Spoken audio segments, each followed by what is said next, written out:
to the Clinical Care Options Infectious Disease podcast. I'm your host, Jessica Adams. Today's episode is on initiating timely ART in a newly diagnosed adolescent, featuring Dr. Jason Halperin from CrescentCare in New Orleans, Louisiana. He'll take us through a case study of an adolescent patient newly diagnosed with HIV, and he'll explore the data to support his decision to rapidly initiate ART in this population. This episode is taken from our series on key decisions in HIV care. You can follow along with the slides, which are available in the show notes. Let's get started and listen in to Dr. Halperin. Welcome to Key Decisions in HIV. I am going to be presenting a case initiating timely ART in a newly diagnosed adolescent. My name is Jason Halperin. I'm an assistant professor of medicine at Tulane University, and I am the infectious disease lead at CrescentCare, a federally qualified health center in New Orleans and the largest provider of HIV services in the city of New Orleans. And I'm really honored today to present this case. So I'm going to begin with this case study. This is a recent patient that I've seen, and he is an 18-year-old man who presented to a high school nurse requesting an HIV test after a partner told him he should get tested. He reports 3 partners in the past year with no condom use. He has no prior history of STIs, no known history of hepatitis C or hepatitis B. He was feeling quite well, and the HIV test results that I had was a 4th generation antigen antibody test, which was positive, and a 3rd generation differentiation test showing HIV-1 reactivity. So in terms of adolescents and young adults with HIV, they really fall into 2 categories. Those who acquired HIV earlier in life, and they typically are heavily antiretroviral therapy experienced, can have multiple mutations, and that is a specific category of patient. We're going to be talking about the other category, which are those who acquired HIV after the 2nd decade of life. They are ART naive, and we know that there is a higher rate of transmission in our 18 to 24-year-old adolescents. So doing appropriate testing and starting on therapy in this population is what I'm going to talk to you about today. So what are the recommendations for starting antiretroviral therapy? Well, both DHHS and IAS-USA recommend rapid antiretroviral therapy. And that is the commitment to initiating treatment as soon as possible after diagnosis. Same day if possible, but as soon as possible after diagnosis. So as DHHS says, initiate ART immediately after HIV diagnosis because it increases the uptake of ART, linkage to care, it decreases the time to viral suppression for individual patients, and it improves the rate of virologic suppression among persons with HIV. And the same for the IAS-USA guidelines, recommendation to start therapy as soon as possible. And what are the key DHHS guidelines for adolescents or young adults with HIV? ART is recommended for all adolescents and young adults with HIV. So just like for adults, everyone who is newly diagnosed, regardless of their CD4 count, should be started immediately on antiretroviral therapy. Our clinics, though, should make every effort to provide youth-friendly support and infrastructure. Pediatric and adolescent care providers should prepare for the transition into adult care settings, and adult providers should be knowledgeable about this unique patient population. And this is really essential. We know that HIV is a chronic disease. It's a lifelong chronic disease, easily treatable, but it does mean that someone diagnosed earlier in life will need to be transitioned to an adult provider, and that handoff is an essential time that you want to make it as supportive as possible for our patients.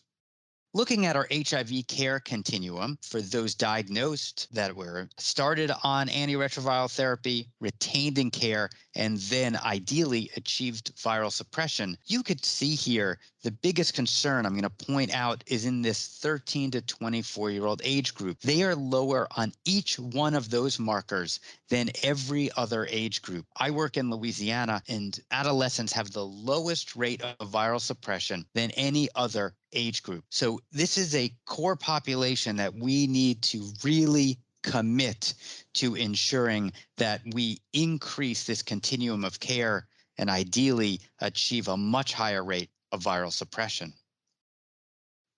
So at CrescentCare, we started a rapid start program. We did so early in 2016. As I mentioned, we're a federally qualified health center. We see our patients and start them on antiretroviral therapy as soon as possible. Within 72 hours is our goal. I say 72 hours, so if someone's diagnosed on Friday, we could start them on Monday. But Monday through Friday, we are committed to start same day. They're seen in the clinic visit. Their first dose of ART is directly observed. And as I started this program, we started to look at different data. And I noticed that we were seeing more patients between the ages of 18 to 24. And my gut feeling was that we were having good data for this compared to those greater than 25. So I'm going to show you some data from my clinic on an adolescent rapid start program. And we're looking here at those that achieve viral suppression, sustained viral suppression 12 months after diagnosis. So for a year into their diagnosis, is their next viral load less than 200? And then engagement in care at 12 months, did they make that next appointment after 12 months?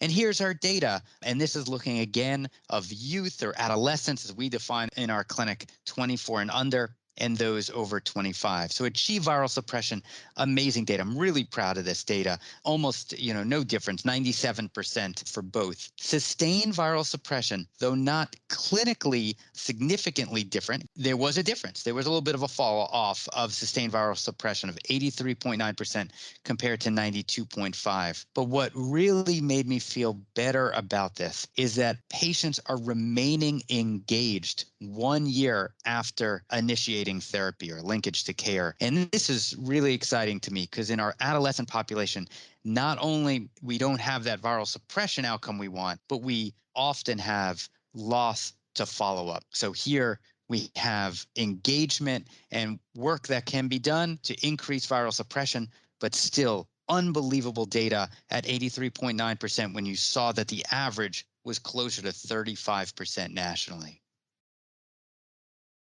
This is essential for me to point out. Rapid ART upholds equity. And if you look at the data, it is very upsetting when we compare in 2012 to 2018 the lower rate of initiating ART in Black men and women versus white.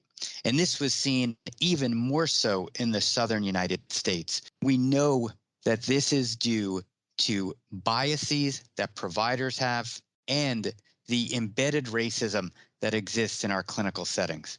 So we must uproot that.